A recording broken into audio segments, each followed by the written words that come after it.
Well, if you mess up during your presentation, nobody cares that you practice really hard. Harsh? Well, maybe. But imagine the FIFA World Cup player missing that penalty kick. Nobody says, well, at least he practiced really hard. Well, nobody cares that he was nervous. Nobody cares that he didn't sleep. The result is the result. And public speaking works the exact same way. So if you have ever thought, well, I'm pretty okay with speaking one-on-one, but if I go on stage and when all the eyeballs are on me, I really have a hard time, then you definitely want to steal these 3 biggest lessons from FIFA players. Because public speaking is like sports. Think of it like this. Speaking under pressure is performance, and performance is judged in real time. Just like sports, there's a winner and a loser at the end of each game. And as a former live news anchor, I have learned this very quickly. There are no retakes in live television. There are no, oh, I'm sorry, can we start over? You either deliver or you don't. And the more I studied elite athletes, especially FIFA players, the more I realized they understand pressure better than anyone else.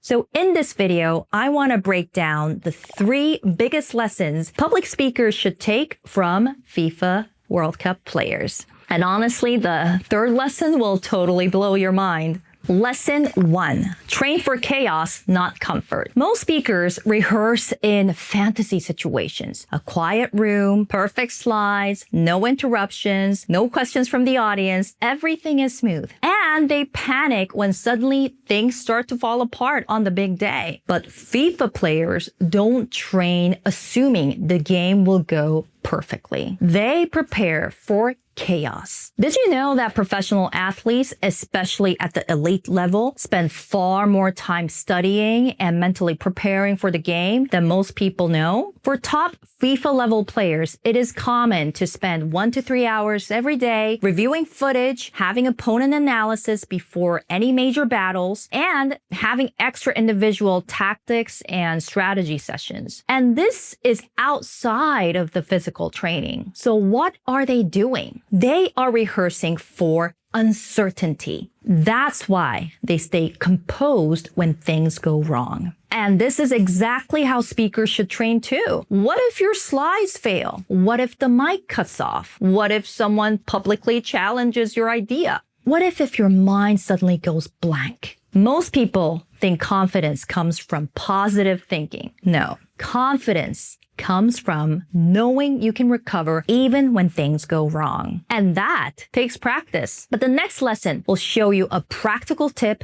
on training your skills. Lesson 2. Pressure reveals your habits. This is probably the fundamental truth in the entire video. Pressure does not create bad habits. It exposes them. People say things like, I don't know what happened. I'm usually a better speaker than this. No.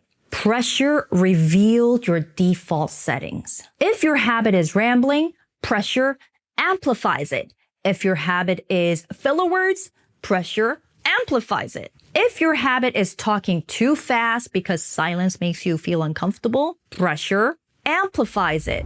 Athletes understand this deeply. A massive percentage of elite athlete training is repetitive. It's technical, it's boring, and invisible. But that boring repetitiveness is the one that allows players to score under pressure in front of millions of people. And that is the key insight. Elite athletes automate fundamentals through repetition. And honestly, most professionals do not train communication enough like athletes. They consume information, they watch videos, they attend meetings, they take courses, but they rarely practice speaking under pressure. Many times I've heard people say things like, sometimes I feel that my thoughts don't come out smoothly when I'm under pressure. Do you know why? Because your thoughts are cluttered. No wonder why they sound cluttered. Your mouth cannot communicate thoughts in your brain if it's not organized yet. One of the best exercises for this is journaling. Not typing, but